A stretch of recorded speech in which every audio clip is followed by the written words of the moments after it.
Hello viewer, you're welcome to my Beautifier community Youth Uganda. I am your host Jamesboy Imani once again.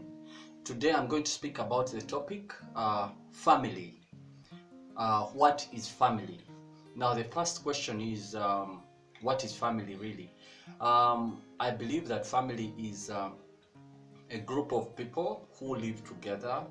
Um, in some families, it is a structure of people where there is parents and children who live together and are related biologically. There is blood relations. But the meaning of family has now expanded because of the evolving world and the many never-ending changes. And now family has a global definition where I believe it's people who live together regardless of their biological relations, but they live together, share interests, and at the same time there is a structure where there is a body of authority who are like parents. They could be parents, they could be guardians, they could be anything, but someone in authority, and then there are these ones who are actually being taken care of. That is the structure, those ones who fit in the child group. But at the same time, we can also have relatives and relations and all that. So that basically defines family. And of course, we know very well that a family is a smallest unit. You can say a family is the smallest unit of any society. So even when you see a country or you see the world, all this whole big picture is made up of small units, and those small units are called family units or cells. Um, our family, basically, I could also say it is a place where I would call a leadership training center. Before someone officially goes out to community, he must have at least been trained or been given proper values and direction in a family. So a family is a place where parents not only raise the children, but they also train them before they step out in community. So basically, you can know someone who came from a family by the way they behave in community. So family is more of a leadership training center, and the most important thing is that family is something that was created by God. It is God's idea, and it is actually from God's own heart. God treasures families because he's the initiator of this whole thing called family. We find this in the book of Genesis chapter 1 verse 27 to 28, and it says, "So God created human beings in his own image. In the image of God, he created them. Male and female, he created them. Then God blessed them and said, 'Be fruitful and multiply, fill the earth and govern it.'" So basically here we see God from the beginning of time, he created man and woman and gave them the mandate to multiply. That means to bring forth offspring and also govern. So all this thing, it's something that you see, this is a mandate given to a family. The male is the man, the head of a family, and the female is the woman, also the head of a family. And what they multiply are the offsprings. So these are the children and the people that they take care of. Now, there are very many types of families now, but long ago there were strictly two, which we know there was extended and nuclear. Though again, due to the global changes, there are many definitions to family. First, I'll begin with extended. Extended is where we find a man with his wife and their children, but also with relatives. So this is where you find people like cousins, uncles, grandparents, aunties, and great-grandparents. So it is a family that is made up of the immediate father, mother, children, but also it is extended to the relatives. Then nuclear is strictly where you find father, mother, children. It is that small, the smallest unit. And then of course, under nuclear now we also have the single parent family where some children don't have the privilege of being raised by both parents, and they are raised with one parent, either the father or the mother. So that is also a single parent family where one parent raises the children. Then, of course, we have the adoptive family. This is a family which involves adoption. Adoptive is a more permanent, organized way of getting a child who's not biologically your own. It's a legal process, something that one undertakes in order to take care of a child, to take full control and authority of a child, like as if they were their own.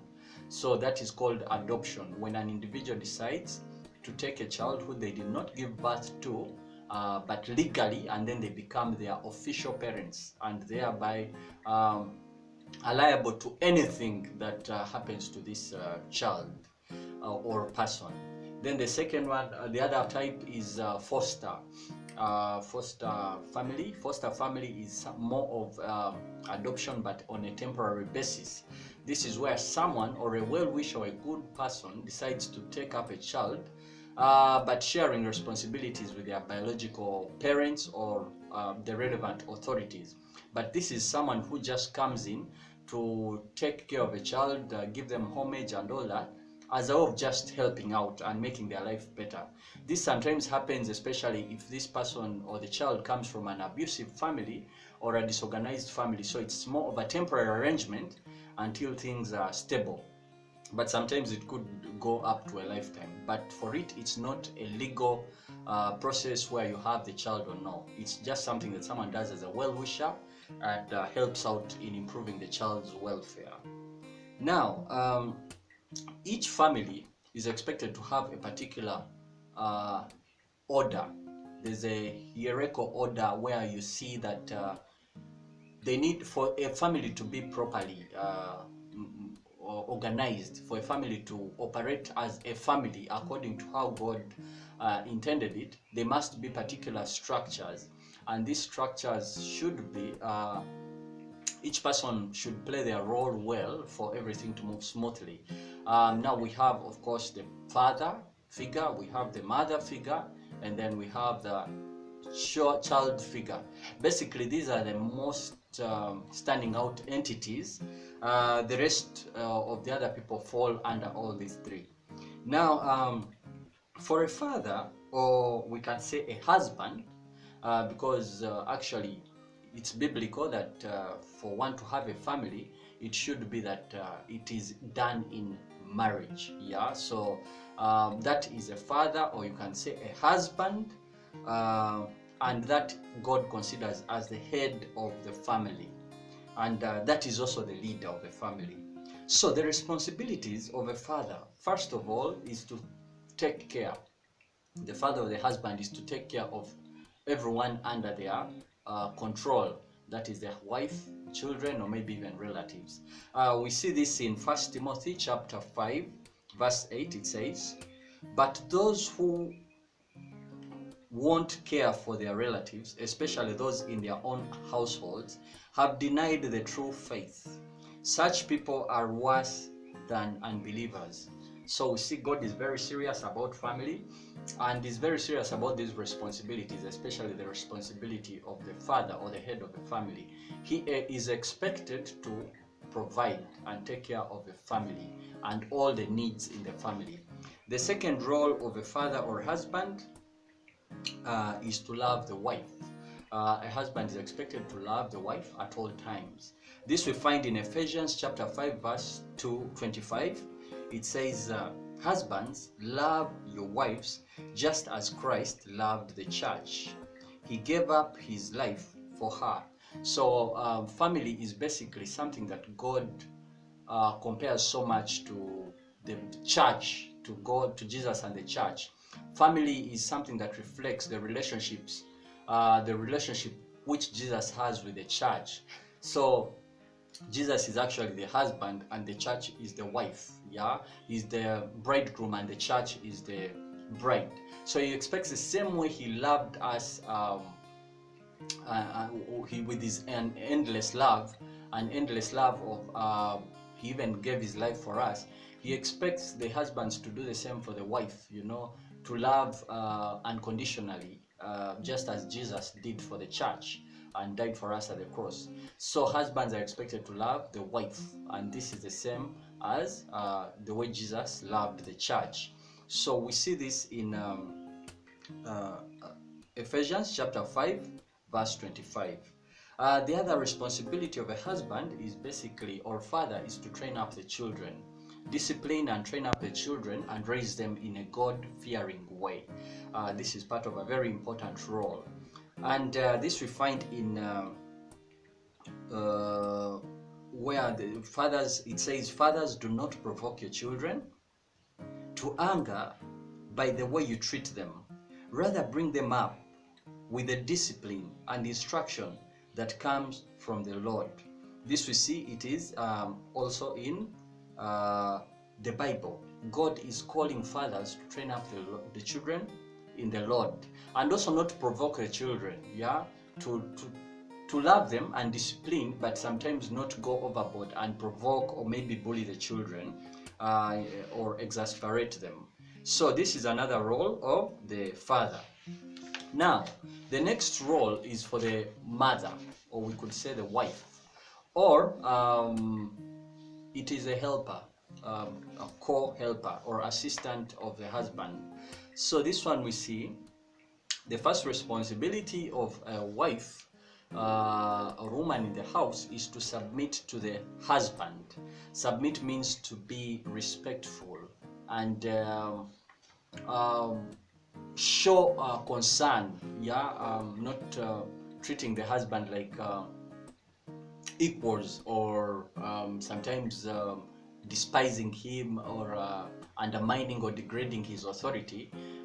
Submission means to respect and work under the husband respectfully. So this we find in Ephesians chapter 5, verse 22, where it says, for wives, this means submit to your husbands as to the Lord. So the same way you're expected as a woman to submit to God, is the same way you have to submit to your husband as a point of authority. So that is a godly requirement. The next one is a wife or a woman or a mother is also considered as a helper to man, because we remember even in the origin of creation, God got woman from the man's ribs, and the main reason was to make him a helper. He saw man needed a helper.